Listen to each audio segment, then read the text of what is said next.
پہلی بات تو سب سے ضروری ہے کہ اپنی عربی زبان مضبوط کریں، اور اس کے لیے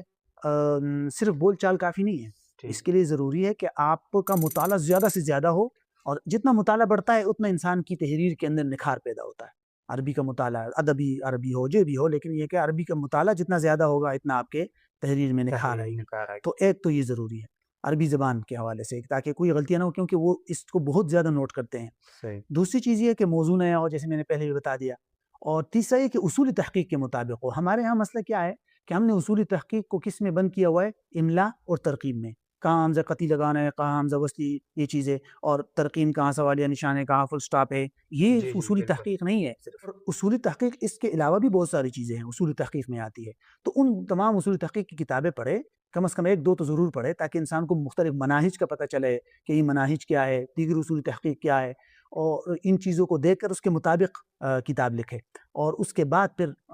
جو ہے پبلشر سے رابطہ کریں گے تو وہ آپ سے یہی 3 چیزیں عموماً مانگتے ہیں: مقدمہ، فہرست، اور درمیان کے کچھ بحث تھوڑی سی۔ تو یہ جب آپ ان کو بھیجیں گے تو وہ یہی چیزیں دیکھیں گے کہ یہ اصول تحقیق کے مطابق، یعنی میں نے ایک اور، الحمدللہ میری ایک اور کتاب عربی میں تیار ہوئی ہے، اس پر سوال کرنے والا تھا کہ آپ سے پوچھتا ہے۔ تو ایک اور کتاب میری اس پہ تیار ہوئی ہے،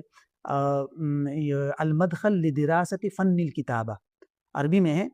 اور بہت زیادہ تفصیلی بھی نہیں ہے، تقریباً 250 یا 270 صفحات کی ہے، انشاءاللہ ابھی چھپی نہیں ہے، اور اس کی انشاءاللہ نظر ثانی میں کر رہا ہوں، چھپ جائے گی۔ تو اس میں املا و ترقیم سے ہٹ کر اصول تحقیق بھی ہے، اور وہ کتاب صرف مدارس کے طلباء کے لیے ضروری نہیں بلکہ یونیورسٹی کے اسٹوڈنٹس کے لیے بہت ضروری ہے، جو اپنا ایم فل یا پی ایچ ڈی کا مقالہ لکھ رہے ہیں، کیونکہ وہاں حوالہ جات وغیرہ کا اور ان چیزوں کا کوئی الگ طریقے ہوتے ہیں، وہاں اصول تحقیق اور مناہج تحقیق کے الگ چیزیں ہوتی ہیں، ہمارے مدارس میں جن کو بہت زیادہ خیال نہیں رکھا جاتا، تو ان کو بھی میں نے کوشش کر کے اس میں جمع کیا ہے، تو انشاءاللہ وہ ایک کافی ایک اہم کتاب ہوگی۔